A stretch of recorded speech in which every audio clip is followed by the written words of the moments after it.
हस्तिनापुर के पितामह भीष्म का नाम तो सभी ने सुना होगा। जिसने महाभारत देखी है सब लोग उनके नाम से परिचित हैं। कितने बड़े महापुरुष रहे थे। उनके समय एक घटना भी घटी थी जिसे द्रौपदी चीरहरण नाम दिया गया है। द्रौपदी जी का जब चीरहरण हुआ था वे सभा में उपस्थित थे, उनके सामने ये सब हो गया था और वे कुछ नहीं कर पाए थे, मजबूर थे।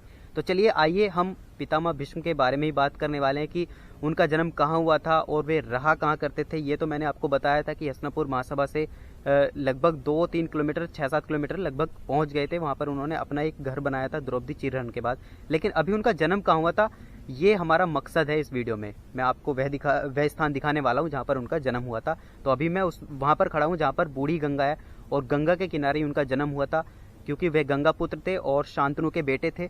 तो गंगा से उनका जन्म हुआ था 7वें पुत्र के रूप में। 6 पुत्र को उन्होंने बहा दिया था। गंगा ने शर्त लगाई थी, अगर आप लोग अच्छे से परिचित हैं, उनकी जो जीवन गाथा थी उससे परिचित है, तो आप लोगों को पता होगी 7वां जन्म उनका हुआ था जब वे शांतनु के पुत्र थे। तो चलिए आइए मैं दिखाता हूँ आपको वह स्थान जहाँ पर उन्होंने जन्म लिया था।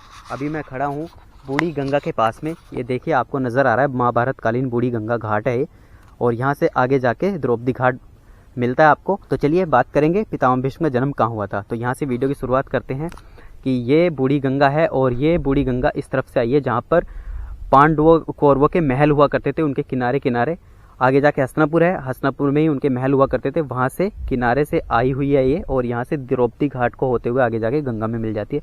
तो चलिए वीडियो को शुरू करते हैं।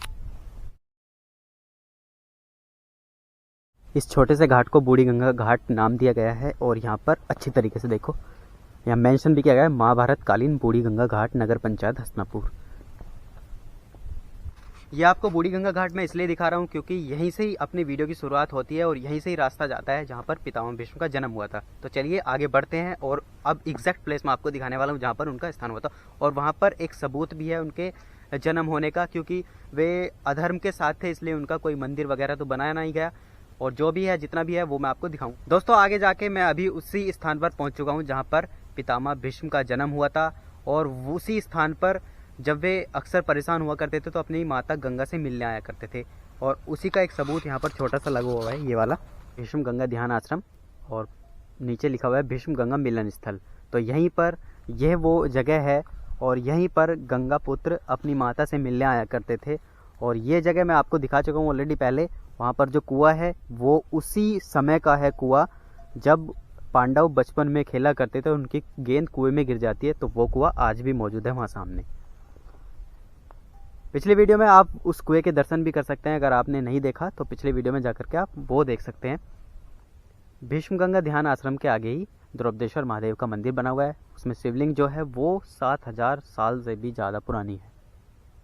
केवल ये मंदिर बने हुए हैं और एक कुआं है देखने का, ये सारी चीज़ें हैं देखने की बस।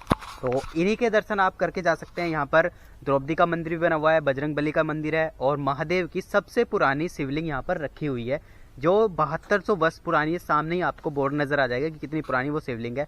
तो उसके दर्शन जरूर करके जाना। और गंगा मिलन स्थल यही इतना जो एरिया है आप देख रहे हैं, यहाँ पर कभी गंगा बहती थी तो यहीं पर गंगा पुत्र अपनी माता से मिलने आया करते थे और यहीं पर वह कुआं बना हुआ है, उसके भी आप दर्शन करके जाए। बहुत ही प्राचीन बहुत ही पुराना कुआं है वो।